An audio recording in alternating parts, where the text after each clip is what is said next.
Abra sua Bíblia, por favor, no livro de Êxodo.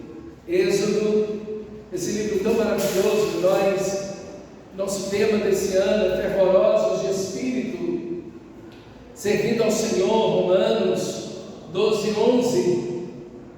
E vimos, como na semana passada, como o fervor espiritual de Moisés evidenciava em sua vida uma luz, um brilho no seu rosto. Isso é muito bonito, irmãos, quando nós estamos mais próximos de Deus, quando nós estamos em comunhão com Deus, quando nós nos relacionamos com Deus, quando nós amamos a Deus e estamos vivendo na sua doce presença. Nós somos transformados, vai dizer o apóstolo Paulo, de glória em glória, usando esse texto de Êxodo capítulo 34, quando o rosto de Moisés resplandece, assim também brilhe a vossa luz diante dos homens, vocês são a luz do mundo, disse o nosso Senhor Jesus. A ideia do texto bíblico é que a nossa vida brilha a santidade de Deus, brilha o amor e a glória do nosso Deus. E assim brilhou a vida de Moisés para os filhos de Israel, que precisavam tanto dessa glória em suas vidas. Aquele povo que tinha saído do Egito, aquele povo que estava liberto fisicamente, mas escravizado espiritualmente, precisava tanto de uma luz da presença gloriosa de Deus em seu meio, e através também da vida de Moisés. Eu gostaria hoje de meditar com você como esse fervor nasceu na vida de Moisés, como esse fervor veio a nascer no coração de Moisés. E eu creio, meu irmão amado, que a vontade de Deus é que o fervor de Deus, esse amor, essa paixão de Deus, nasça na minha vida e na sua vida, na vida de cada um de nós, e que permaneça assim também como permaneceu na vida de Moisés. No capítulo 1 do livro de Êxodo, ele inicia com fervor espiritual. Eu não poderia deixar de passar aqui, porque a vida de Moisés está ligada diretamente à vida dessas mulheres. Havia um fervor espiritual em duas mulheres muito simples, uma chamada Sifrá e a outra Puá, versículo 17, capítulo 1, versículo 17. E o texto sagrado mostra esse fervor espiritual dessas duas mulheres simples, duas parteiras, duas mulheres que ajudavam as outras mulheres a ter filhos, mulheres simples, acostumadas com a dor de outras mulheres, mas elas estão ali na simplicidade delas, no lugar delas, onde Deus as colocou, servindo ao Senhor. E diz o versículo 17: e Sifrá e Puá temeram a Deus e não fizeram como lhes ordenara o rei do Egito, antes deixaram viver os meninos.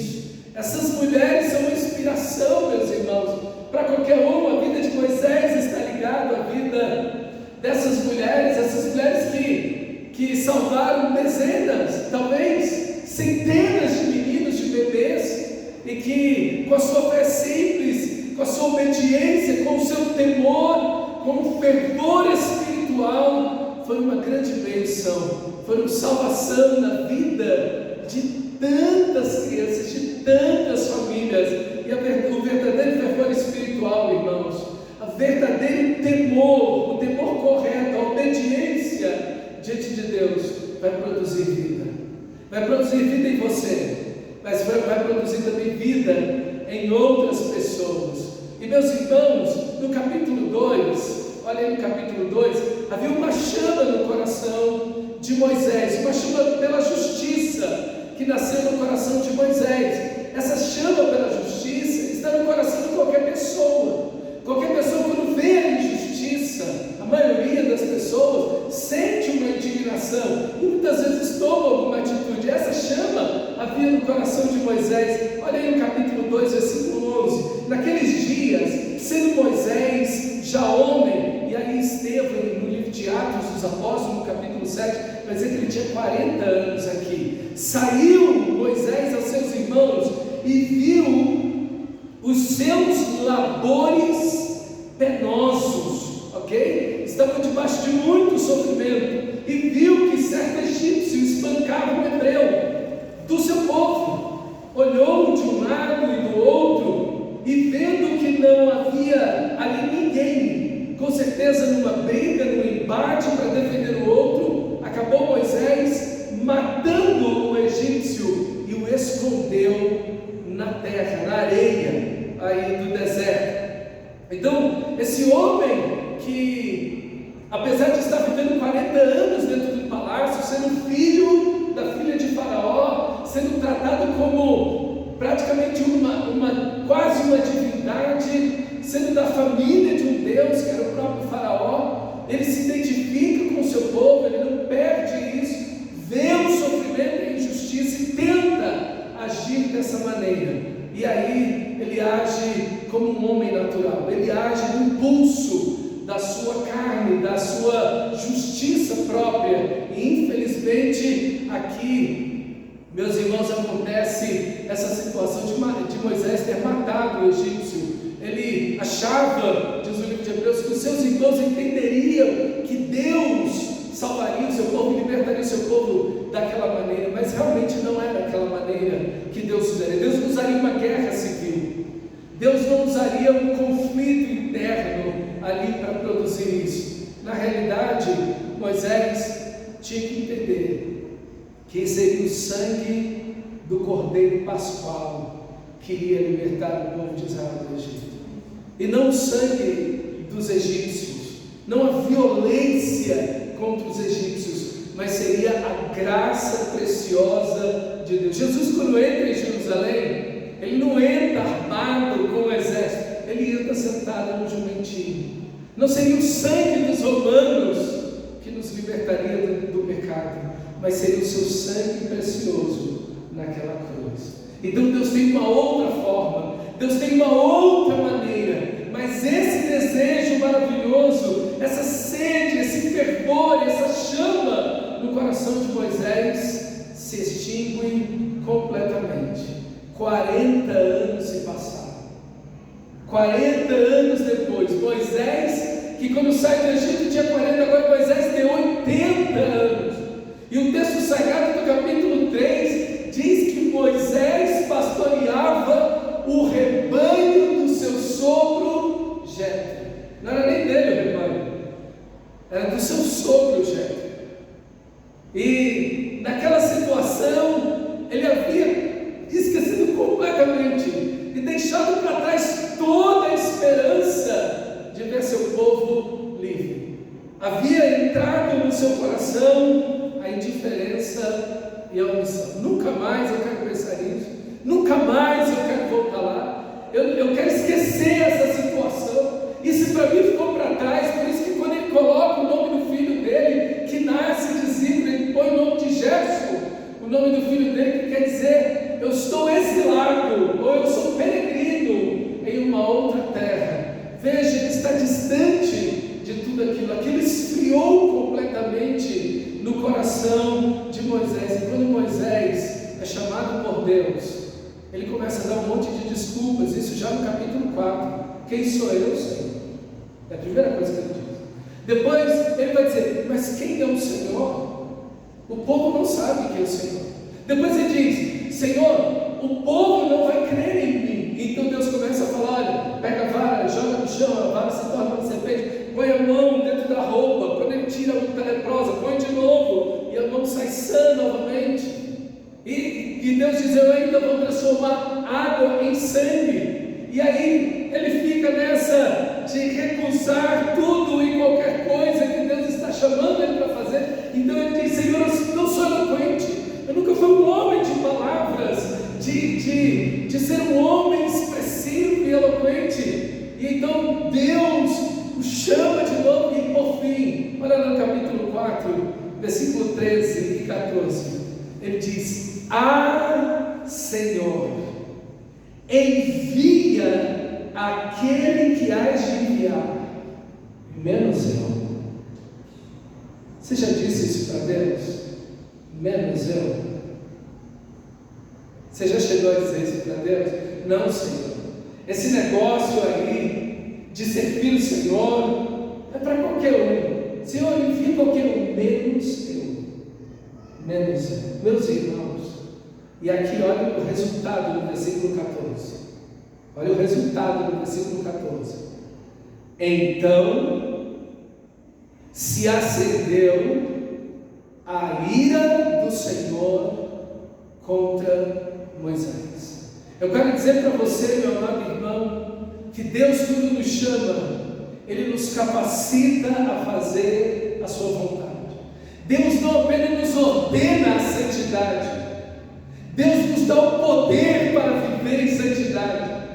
Deus não nos dá apenas a ordem de vencer o mundo, Ele nos dá a fé que nos capacita a vencer o mundo. Deus não apenas nos diz para ir para a batalha, mas Ele diz: revestivos de toda a armadura de Deus.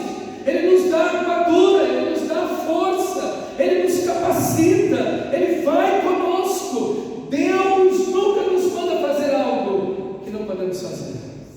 Deus, quando nos manda fazer algo, Deus, quando nos chama a fazer algo, Ele vai nos capacitar a fazer aquilo que Ele nos ordenou. Ele nos dará a sua graça, o seu poder para realizar a sua vontade. O que Deus não vai aceitar de mim e de você é, quando Ele nos chamar, você dizer: Senhor, eu tenho todas essas desculpas, então, menos eu. Menos eu não, qualquer um, menos eu, porque eu estou muito ocupado aqui com o rebanho, eu estou muito ocupado com os meus afazeres, tem muito medo no meu coração.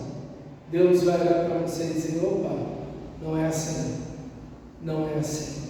Meus irmãos, como precisamos ter essa chama de novo em nossos corações, como Moisés precisava ter essa chama em seu coração. Deus nos chama, Ele não vai aceitar nenhuma desculpa. Veja, em cada desculpa que Moisés dá, em cada problema real que Moisés traz, Deus traz uma solução.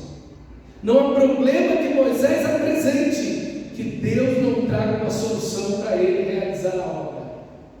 Eu não sou eloquente, Senhor. Vou te dar seu irmão Arão.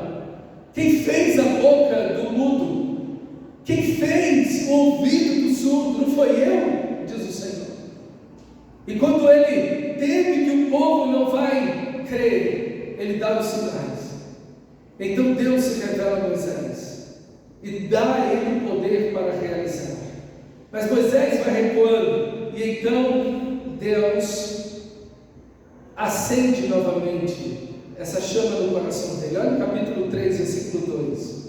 Apareceu a Moisés o anjo do Senhor numa chama de fogo no meio de uma sarça. Moisés olhou, e eis que a sarça ardia no fogo, e a sarça não se consumia.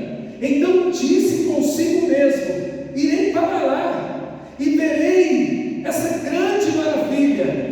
Por que a sarça não queima? Vendo o Senhor que ele se voltava para ver, Deus, no meio da sarça, o chamou e disse: Moisés, Moisés.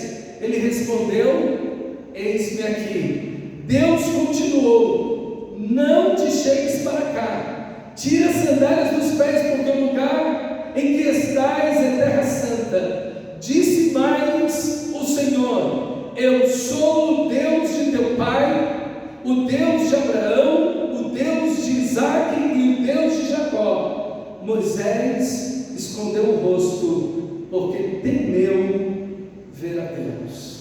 No livro de Êxodo, meus irmãos, o fogo é um símbolo da presença de Deus. A coluna de nuvem de fogo representava a presença de Deus.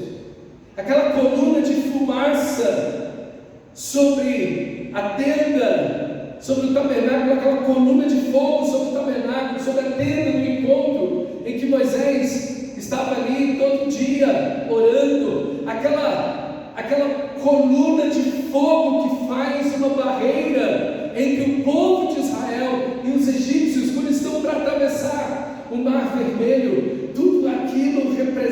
apresenta a glória de Deus, o rosto de Moisés que brilha, mostra que Moisés esteve com Deus. A presença de Deus se revela no livro de Êxodo, exatamente com essa ideia desse fogo maravilhoso. E aqui na sarça, esse fogo que não consome, esse fogo que arde, que aquece, mas que não consome. E então, meus irmãos, o livro também de Êxodo começa mostrando que o povo de Israel está na fornalha de fogo. O Egito é uma fornalha de fogo, e o povo de Israel é a lenha, o combustível para fazer tijolos. Ali é o fogo de destruição, aqui é o fogo da graça de Deus, aqui é o fogo do amor de Deus, aqui é o fogo do Deus que se revelou a Moisés no capítulo 34, quando Deus passa diante de Moisés e diz quem Ele é, e mostra para ele a sua bondade, e Deus diz: eu sou o eterno, eu sou o eterno Deus de amor, misericordioso, perdoador, que perdoa a iniquidade dos pais dos filhos, e também sou aquele que lembra da aliança por 1000 gerações, que perdoa a iniquidade, a essência do pecado, a maldade do pecado, a rebelião, aquele pecado intencional contra Deus. É um Deus maravilhoso, ainda que não tenha por inocente o culpado, e que visita a iniquidade dos pais e dos filhos até a 3ª e 4ª geração. Meus irmãos, esse fogo maravilhoso de Deus, que se revela aqui, da presença de Deus, da pessoa de Deus, da graça de Deus, está exatamente aqui. Por isso que quando Moisés se volta para a sarça, ele ia ver Deus no meio da sarça. E exatamente o que nós precisamos. Nós precisamos dessa comunhão com o Senhor. Nós precisamos da presença de Deus. Nós precisamos da glória de Deus, da graça de Deus em nossas vidas. Essa chama que estava na sarça, ardendo na sarça, mas não consumia a sarça, precisava entrar no coração de Moisés. Esse mesmo fogo, essa paixão, esse amor pelo povo de Deus, que outrora de alguma forma havia, não de uma forma correta e muitas vezes perfeita, mas que agora Deus o chama para que essa chama da graça, essa chama do céu venha sobre a sua vida e enche o seu coração de amor. E você vai ver durante a história como Moisés ama o povo de Deus. Moisés foi um dos líderes que mais amou a nação de Israel, foi um dos líderes que mais ajudou a nação de Israel, mais tolerou a nação de Israel, mais intercedeu pela nação de Israel. Quando Deus ia castigar o povo que se metia no meio para interceder, ali estava Moisés. O amor de Deus entrou no coração de Moisés. Moisés agora é um homem cheio do amor de Deus. Quanto mais andamos com Deus, mais cheios do amor de Deus estaremos, mais cheios de misericórdia, mais cheios da bondade, mais parecidos com o nosso Senhor estaremos. Meus irmãos, como nós precisamos disso. O que é Moisés? O que é Moisés sem essa chama?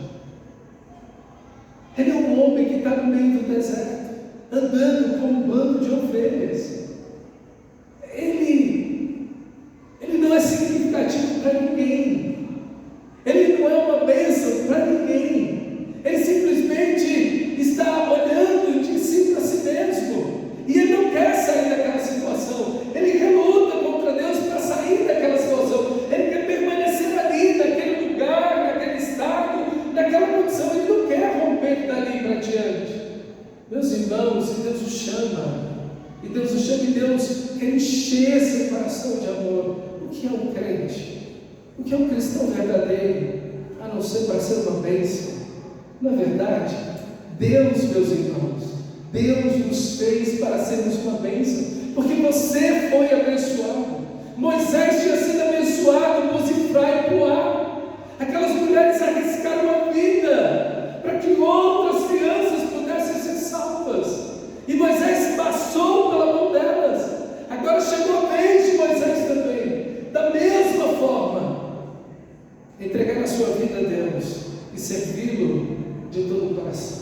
sabendo que Deus, a sua presença, a sua graça iria com ele. E esse, irmão, é o chamado de cada cristão, esse é o chamado de toda a igreja, de cada cristão verdadeiro. E o que Deus quer, meus irmãos, é encher os nossos corações desse amor, dessa chama maravilhosa, esse amor tão intenso nos nossos corações. Se o Egito, irmãos, era um mal que ardia sobre a nação de Israel, era uma fornalha de fogo que ardia sobre a nação de Israel, e ardia duramente, perversamente, a chama do amor precisa arder 10.000 vezes mais. Irmãos, se nós estamos num mundo, numa cultura que cada vez mais se torna mais individualista, estava vendo uma pesquisa essa semana para trás, mostrando que a geração Z, a geração de 20 e poucos anos, 30 e poucos anos, estão perdendo a habilidade de comunicar-se, de falar, de se expressar, de desenvolver relacionamentos saudáveis, porque há tanta questão de internet, redes sociais. Agora você imagina gerações que vêm depois, que estão mais conectadas ainda. As pessoas estão perdendo essa habilidade do amor ao próximo, do respeito ao próximo, de pensar no outro, fazer para o outro o que eu gostaria que fizessem comigo. São regras tão fundamentais da vida, em família, em sociedade, no trabalho, enfim. E a nossa sociedade está perdendo isso de uma forma tão acelerada. E nós estamos vendo cada vez mais um mundo mais egoísta. E quanto mais egoísta, mais violento. Repara como a violência cresce. Né? Você liga o jornal, você fica espantado. Você fala, meu Deus, o nível de violência, ele aumenta cada vez mais. E não podemos esperar outra coisa do mundo. Não podemos esperar que o mundo, que a cultura, vá em outra direção. Porque essa é a direção que o mundo vai. Mas, irmãos, a direção que o cristão vai, a direção que a igreja vai, é a direção do amor. Sede imitadores de Deus, como filhos amados, e andai em amor, assim como o nosso Deus nos amou. A direção da igreja é esse amor. A direção da igreja é de ir e ser uma bênção. A direção de cada cristão é olhar para o próximo e não olhar apenas para si mesmo. Olhamos com certeza para nós, mas olhamos para o outro, vemos o outro, assistimos o outro, nos esforçamos também pelo outro. Meus irmãos, é uma vida muito sem propósito, muito sem sentido, sem significado. Uma vida que não faz nada pelo outro, mas que faz apenas de si por si mesmo. Nós precisamos fazer pelas outras pessoas. E eu digo as outras pessoas, óbvio, pelas nossas famílias, mas também para além das nossas famílias. Por quê? Até aquele que não tem crente olha pela sua família, não é verdade? Até aquele que não é crente olha pelos seus. Ora, se nós fazemos tão somente a mesma coisa, meus irmãos, o que me impressiona aqui nesse texto, olha aí, o capítulo 3, perdão, capítulo 2, versículo 24, é como Deus, na sua infinita graça, vem, meus irmãos, para restaurar o seu povo. No final do capítulo 3, o texto sagrado vai dizer que Deus, Ele viu, Ele ouviu, Ele está atento à situação da nação de Israel, do seu sofrimento, da sua dor, de toda a escravidão que eles estão passando. Mas é interessante que o povo de Israel está vivendo na idolatria. Eles tinham esquecido quem era o Senhor. Por isso que Moisés pergunta, Senhor, e o povo me perguntar, o que eu vou dizer? Qual é o teu nome? Eu não sei o teu nome, e o povo lá também não sabe. Já são 400 anos que o povo de Israel está vivendo no Egito. Eles não conhecem mais a Deus. Eles amam o Egito. Eles odeiam a escravidão. Eles não querem ser escravos, mas eles amam o Egito. Eles estão, depois de serem libertos lá no deserto, eles estão com saudade daquela cebola lá do Egito. Que saudade dos alhos. Que saudade das comidas do Egito. A Bíblia vai falar que eles voltaram em seus corações para o Egito. E eu quero dizer para vocês que as pessoas amam o mundo, amam o pecado, mas elas odeiam o sofrimento. Mas o Senhor veio para eles. Você e eu amávamos o pecado, odiávamos o resultado que o pecado trazia para nós, mas amávamos o pecado. Meus irmãos, Deus, na sua infinita graça, enviou o seu Filho Jesus para salvar os pecadores. Para salvar os pecadores. Ele nos salvou. E assim, da mesma forma agora, Ele nos envia até outros para anunciar esse grande amor que Ele tem. Capítulo 3, versículo 7, diz assim: disse ainda o Senhor a Moisés: certamente vi a aflição do meu povo que está no Egito, e ouvi o seu clamor por causa dos seus exatores, conheço-lhes o sofrimento, por isso desci a fim de livrá-los e fazê-los subir àquela terra boa e ampla, terra que manda leite e mel, no lugar do Cananeu, Eteu, Amorreu, Ferezeu, Eveu e Jebuseu, pois o clamor dos filhos de Israel chegou até mim, e também vejo a opressão com que os egípcios os estão oprimindo.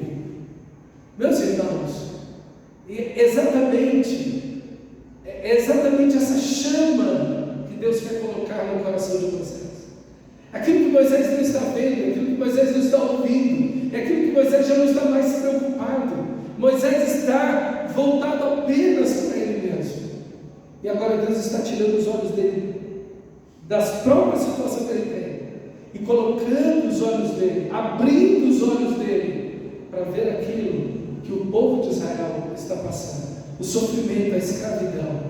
E meus irmãos, que Deus abra os nossos olhos da mesma maneira, para vermos não apenas o sofrimento que as pessoas passam aqui, porque nós devemos nos importar com todo o sofrimento humano. A igreja, o povo de Deus deve estar preocupado com todo o sofrimento humano. Se as pessoas têm que comer ou não, se as pessoas estão doentes ou não, se as pessoas têm roupa ou não, enfim, a igreja precisa estar preocupada com todo o sofrimento humano. Mas a igreja deve estar preocupada, especialmente e principalmente, por aquele sofrimento que é eterno, aquele sofrimento que jamais terá fim. É esse olhar, é nesse olhar, é nessa perspectiva que a igreja deve olhar para o mundo ao seu redor, para as pessoas ao seu redor. É assim que você, cristão, deve olhar para a sua família, para as pessoas do seu trabalho, para as pessoas da vizinhança. É assim que nós devemos olhar para as crianças, adolescentes, jovens, idosos. É assim que nós devemos olhar para todas as pessoas. Com esse olhar onde nosso coração queima, arde, fervoroso, de paixão pela salvação da vida dessas pessoas. E que possamos compartilhar o amor de Deus com eles. E que possamos falar no amor de Deus para eles, com o coração ardendo, com o coração queimando de amor pela vida dessas pessoas, assim como de Deus.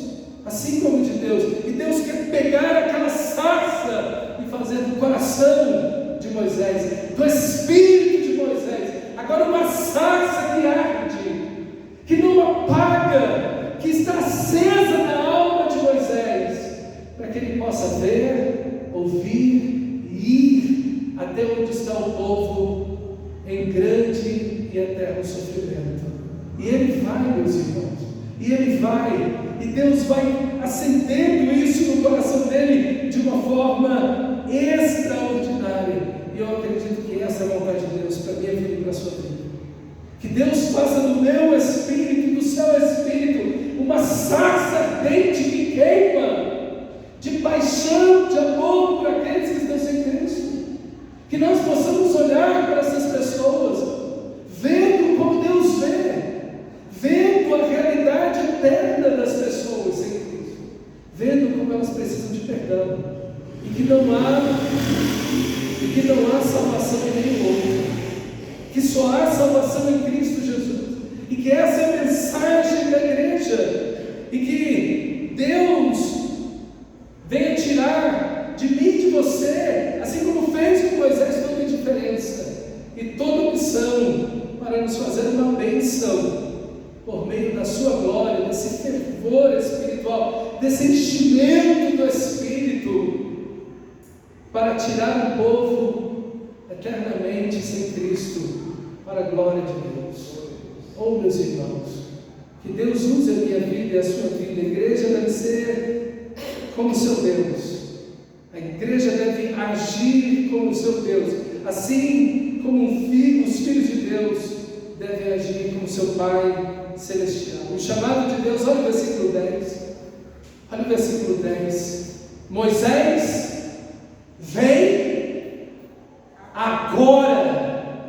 Moisés, vem agora, e eu te enviarei a Faraó, para que tires o meu povo, os filhos de Israel, do Egito. Você ouviu o mesmo chamado: ide por todo o mundo e pregai o Evangelho a toda criatura. Ide e fazei discípulos de todas as nações. É o mesmo chamado, é o mesmo chamado, é a mesma missão. A missão de Moisés é a sua missão, meu amado irmão, e a minha missão. A missão da igreja é a missão de Israel, é a missão de Moisés. A missão de Moisés é a missão da igreja. Só que é uma urgência em Deus. Moisés, vem agora. Não é vem quando você estiver bem, não. Olha, quando você vem, mas quando você estiver descansado. Não, vem quando te sobrar tempo. Vem depois que você deixar suas ovelhas, vem. Olha, quando era para você ter vindo quando você era mais novo, agora você está velho demais, você tem 80 anos, não dá para você vir. Não, vem agora, vem agora, vem com a roupa que você está, vem na disposição que você está, vem com os pensamentos que você está, vem com o cajado que você está, vem com a força que você tem, vem do jeito que você estiver. Deus não está te esperando melhorar em nada, Ele está te chamando, amado irmão, vem, e vem agora para servir o Senhor, vem agora para fazer a sua vontade. Há uma urgência, as pessoas estão perecendo ao nosso redor, e elas precisam ouvir do Evangelho de Cristo Jesus. Vem agora, Moisés, e eu te enviarei a Faraó. Faraó era muito maior do que Moisés, muito mais poderoso. Que influência Moisés tinha agora? Já haviam se passado 40 anos. Toda aquela gente que ele conhecia já tinha tudo morrido. A mãe adotiva dele já tinha morrido. Os irmãos adotivos dele já tinham morrido. O Faraó já tinha, que ele conhecia que era o pai dele, entre aspas, já tinha morrido. Todo mundo aí já tinha morrido. Ele não tinha influência alguma. Ele não tinha dinheiro nenhum. O rebanho nem dele era de Jerico. Ele já tinha 80 anos. Ele não tem recursos, ele não tem armas, ele não tem nada. Mas ele tem tudo. Ele tem Deus. Ele tem Deus. É Ele, Senhor. Eu te enviarei. Quem está te enviando não é uma pessoa. Quem está te chamando não é uma empresa. Quem está te enviando não é um grupo seleto de pessoas, não. Quem está te enviando é o Senhor. É Ele que está te chamando.